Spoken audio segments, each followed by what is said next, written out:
ஆண்டவரும் இரட்சகருமாகிய இயேசு கிறிஸ்துவின் இனிய நாமத்தில் யாவருக்கும் அன்பின் வாழ்த்துக்களை தெரிவித்துக் கொள்கிறேன். அருமையான தேவ பிள்ளைகளே, புதிய நாள் புதிய நம்பிக்கை தின தியானத்தின் மூலமாய் இந்த பரிசுத்தமான ஓய்வு நாளில் உங்களை சந்திப்பதில் நான் மிகுந்த மகிழ்ச்சி அடைகிறேன். அல்லேலூயா. ஒவ்வொரு ஓய்வு நாளிலும் ஆவியானவர் நமக்கு அருமையான ஆலோசனைகளை கொடுத்து வருகிறார். ஆமே, அநேக ஆலோசனைகளை தியானித்து கொண்டிருக்கிறோம். நான் அதன்படி செய்வோன்னு விசுவாசிக்கிறேன். ஆமே, தேவ பிள்ளைகளே, ப்ளீஸ் ஆமேன், ஆண்டவர் கொடுக்கிற அந்த ஆலோசனைகளுக்கு கீழ்ப்படிந்து அந்த ஆலோசனைகளை கடைப்பிடிக்கும் போது நிச்சயமாகவே நம்ம வாழ்க்கை ஆசீர்வாதமாக இருக்கும். அல்லேலூயா. இன்றைக்கு கூட இந்த ஓய்வு நாளுக்கு இந்த கர்த்தர் கொடுக்கிற ஆலோசனை என்ன? லேவியராகும் புஸ்தகம் 19ஆம் அதிகாரம் 11வது வசனத்தை கூட வாசிக்க கேட்போம்.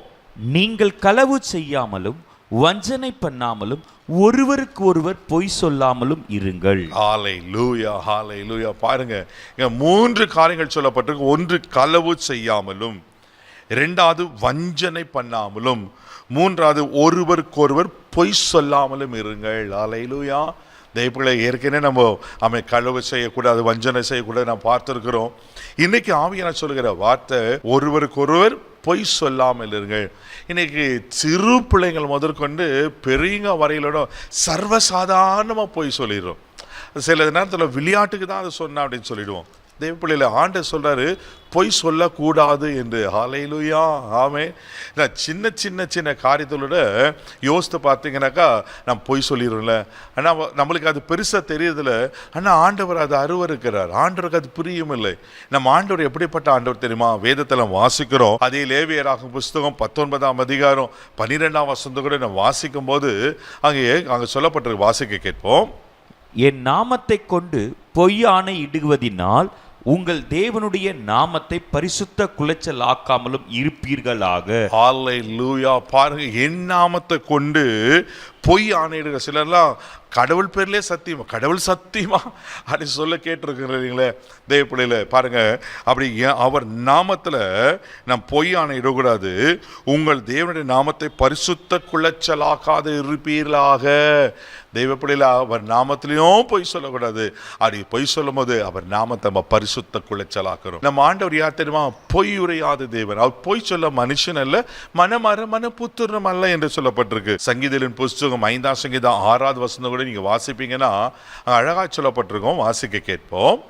பொய் பேசுகிறவர்களை அழிப்பீர், இரத்த பிரியனையும் சூதுள்ள மனுஷனையும் கர்த்தர் அருவருக்கிறார். ஆமென். பொய் பேசுவர்களை அழிப்பீர். தெய்வ பிள்ளைகளே, பொய் பேசுறவர்கள் அழிக்கப்படுவார்கள். யார் தேவனை அழிக்கிறாரா? அப்போ நம்ம எவ்வளோ கேர்ஃபுல்லாக இருக்கணும் இல்லை? சின்ன சின்ன காரியத்தில் விளையாட்டுக்கு தான் நான் சொன்னேன் அப்படின்னு நம்ம சொல்லிடுறோமே. பொய் பேசுறவர்கள் அழிக்கப்படுவார்கள். நீதிமொழிகள் புஸ்தகம் 12ஆம் அதிகாரம் 22வது வசனத்தை கூட நீங்க வாசிக்கும் போது அங்க சாலமோன் இப்படியாய் சொல்லுகிறார். வாசிக்க கேட்போம். பொய் உதடுகள் கர்த்தருக்கு அருவருப்பானவைகள், உண்மையாய் நடக்கிறவர்களோ அவருக்கு பிரியம். ஆமென். பொய் உதடுகள் கர்த்தருக்கு அருவருப்பானவைகள், உண்மையாய் நடக்கிற உண்மை பேசணும் ஆண்டவருக்கு பிரியமா.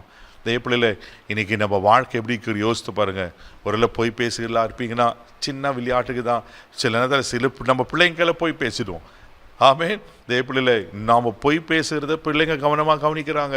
சில நேரத்தில் அவங்களே நீங்கள் அப்படி சொன்னீங்களே அப்படின்னு சொல்லிட்டு நம்ம ஜாக்கிரதையாக இருக்கிறது அவசியமாக இருக்குது. இன்னைக்கு ஒரு தீர்மானம் எடுங்க. ஆண்டவர் நீங்கள் கொடுக்குற ஆலோசனை தான்.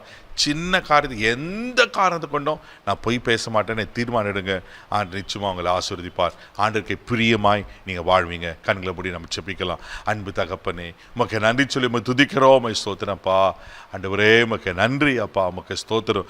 பொய் சொல்லாது இருப்பாயாக என்று எங்களுக்கு பிரதானமாக கட்டளையே நீங்கள் கொடுத்துருக்கீங்க ஆண்டவரே.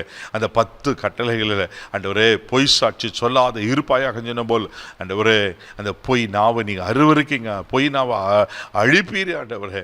அப்பா, சின்ன சின்ன விஷயத்தில் கூட விளையாட்டு கூட பொய் சொல்லாதபடி எங்களை காத்துக்கொள்ளும்படியாக நாங்கள் ஜெபிக்கிறோம். இந்த நாளில் நீங்கள் ஆண்டவரே நாள் முழுதும் கரமெடுத்து நடத்தும் கிருபை ஒப்பு கொடுக்கிறோம். இயேசுவின் மூலம் ஜெபக்கேல பிதாவே, ஆமென். பொய் பேசாதீங்க, உண்மையை பேசுங்க. ஆண்டவர்களை ஆசீர்வதிப்பார்.